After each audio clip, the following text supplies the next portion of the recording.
विषय को बढ़ाते हैं। हम करण के कुछ अध्ययन कला के बारे में बताते हैं। उसने कैसे अपने अध्ययन में इतना आगे तक बढ़ा जो अकल्पनीय है। वहाँ तक पहुँचना बहुत ही कठिन है। एक कठोपनिषद का श्लोक है, उठो जागो और विद्वान लोगों के शरण में जाकर ज्ञान अर्जित करो। यह कार्य तलवार के धार पर चलने के समान दुष्कर है। उसी प्रकार हमारा अध्ययन क्षेत्र तो है ही, और सामाजिक कल्याण, समाज के उत्थान, असहाय वंचितों के उत्थान के लिए काम करना भी अत्यंत कठिन काम है। यह मेरी बात नहीं है, यह नचिकेता और यम का जो वार्तालाप में ये श्लोक आया है, उत्तिष्ठ जागृत प्राप्य वरानी बोधक। अब हमारा करण जो है ये मेरा नहीं, ये आप सबों का करण है। उसके आदर्श को यदि युवा अगर अपनाएंगे तो अध्ययन क्षेत्र में चरम अवस्था तक जो है प्राप्त कर सकते हैं। मैट्रिक तक वह भी सरकारी स्कूल से 6 से ही जो है, मैट्रिक भी सरकारी स्कूल से किया और इंटर भी सरकारी कॉलेज से ही किया। हिंदी मीडियम का छात्र था, लेकिन इंटर में जो है वह भी कई प्रोफेसर के पास गया। एक दिन गया और वो ट्यूशन को छोड़ दिया, 500 रुपया फीस दिया और छोड़ दिया। हमने पूछा कि क्यों, ऐसा क्यों कर रहा है? तो बोला कि जो है एक दिन बताया, समझ में नहीं आया तो क्या गारंटी है कि आगे भी समझा देगा। बस एक दिन से ही वो पकड़ लिया कि ये हमको नहीं समझा सकता है। उसके बाद 3 महीना जो है मैंने खुद पढ़ा और उसको पढ़ाने का, समझाने का प्रयास किया। 3 महीना तक जो है वो मुझे झेला। उसके बाद बोला कि आप छोड़ दीजिए पापा, हम जो है अपने से कर लेंगे। यानी हमने जो 3 महीना उसको आईएससी में फिजिक्स केमिस्ट्री मैथ्स जो बताया, वो उसको एक आइडिया मिल गया कि अपने से कैसे पढ़ा जाता है। क्योंकि उसे बताने के लिए मैंने खुद मेहनत करके, सीख करके उसको बताता था, लेकिन उसने तरीका अलग किया। वो केवल कोर्स का विषय को नहीं पढ़ता था।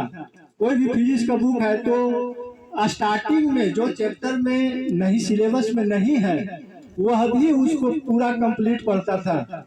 हम बोले कि तुम जब सिलेबस में नहीं है तो इसको क्यों पढ़ रहे हो, समय क्यों बर्बाद कर रहे हो? तो बोला कि अगर इसका जरूरत नहीं होता तो किताब में देता क्यों? सिलेबस में नहीं है, लेकिन उस सिलेबस चैप्टर के पहले वो चीज दिया हुआ है। इसका मतलब है कि उसके सीखे बिना हम जो है आगे नहीं बढ़ सकते हैं। तो उसके ऐसे जवाबों का मेरे पास कोई जवाब नहीं था। आईएससी में जो है वह करते करते वो सेल्फ स्टडी, स्व अध्ययन, अपने से सीखने की कला विकसित कर ली। एजुकेशन का सबसे महत्वपूर्ण, जितने भी आईआईटीएन, डॉक्टर, इंजीनियर जो सफल होते हैं, किसी न किसी रूप में वह सेल्फ स्टडी को विकसित किए होते हैं। मेरा ही बेटा एक जो था वह विकसित नहीं किया था, ऐसी बात नहीं है, ऐसे बहुत हैं। और पीजी करने के लिए, पोस्ट ग्रेजुएट जिसे एमएससी कहते हैं, उसमें एडमिशन के लिए ऑल इंडिया कंपटीशन होता है। उस कंपटीशन में उसका 233वां रैंक था। केमिस्ट्री विभाग में 1000 सीट होता है लगभग, पूरी जानकारी नहीं है। उसमें उसका 233वां रैंक आया। उसके बाद वह आईआईटी खड़गपुर से जो है पीजी किया, पोस्ट ग्रेजुएट किया। तो पीजी करने के बाद वह 2-3 जगह छोटे छोटे कोचिंग सेंटर में पढ़ाया और 2023 में जो है फिजिक्स वाला कोचिंग सेंटर जिसका हेड ऑफिस दिल्ली में है उसका कंपटीशन में हुआ, सेलेक्ट हुआ और गया में जो है वो पहला नियुक्ति पाया एसोसिएट प्रोफेसर के रूप में। और 21 अप्रैल को 24 को जो है 18 तारीख को ही ब्रेन हेमरेज हुआ और 21 को जो है हम लोग को छोड़ करके सदा सदा के लिए चला गया। उसकी अंत्येष्टि में दिल्ली का शिक्षण संस्थान का हेड जो होता है श्रद्धांजलि देने के लिए जमशेदपुर आया था। उसने हमें बताया कि हमारे करण सर तो नए थे लेकिन उनका चयन जो है बहुत भविष्य को रख करके किया गया था।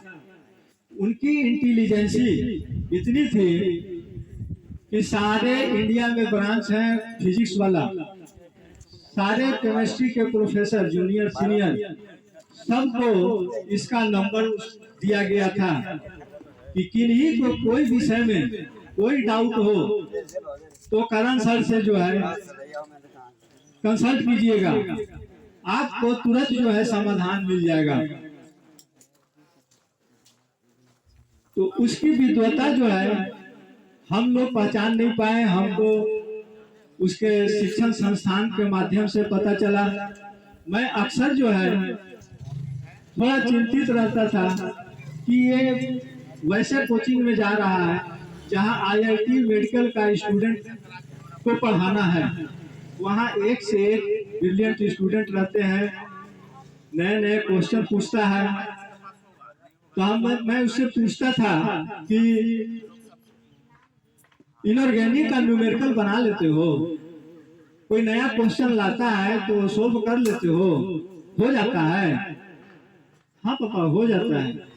बस इतना सिंपल इस तरह से सरल से बोलता था, प्रेम से बोलता था कि हमको विश्वास नहीं होता था कि कैसे कर लेगा, कहीं टेंशन न हो जाए। एक से एक डिफिकल्ट क्वेश्चन, नया नया क्वेश्चन लाता है और कहीं इसको बाद में दिक्कत न हो।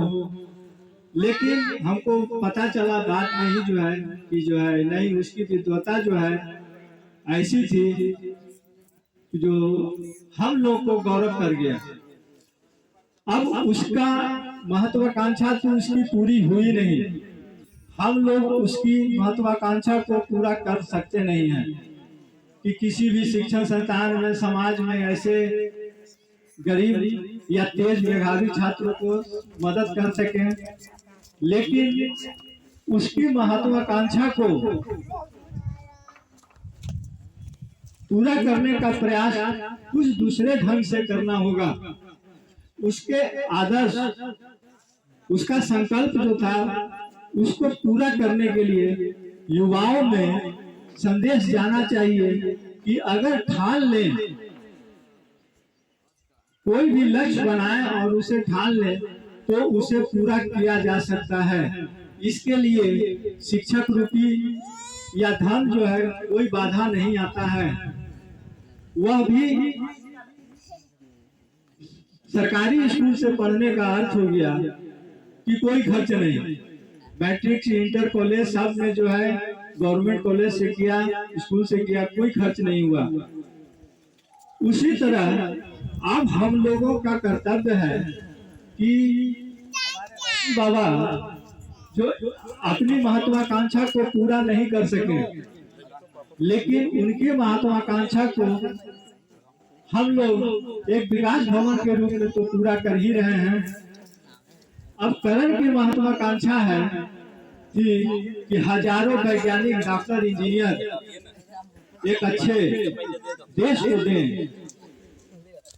उसके लिए हमें क्या करना होगा, इस पर चिंतन करना होगा, समाज को चिंतन करना होगा कि क्या करें कि हमारे एरिया से, हमारे क्षेत्र से, गरीब हो या अमीर हो, वैसे मेधावी छात्र का चयन करें, और चयन करने के बाद फिर हमें देखना नहीं पड़ेगा कि वो कैसे करेगा, वह अपना रास्ता खुद निकाल लेगा।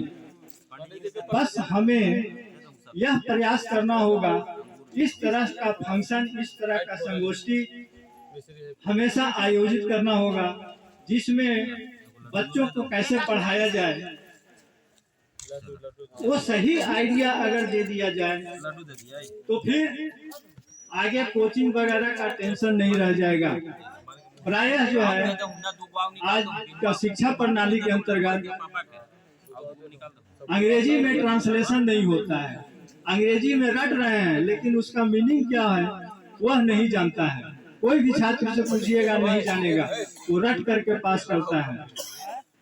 वह कभी भी अंक के चक्कर में कि हम क्लास में टॉप करें, वो कभी नहीं। एक बार आईएससी में जो है उसे 11वां रैंक मिला और 10 रैंक तक जो है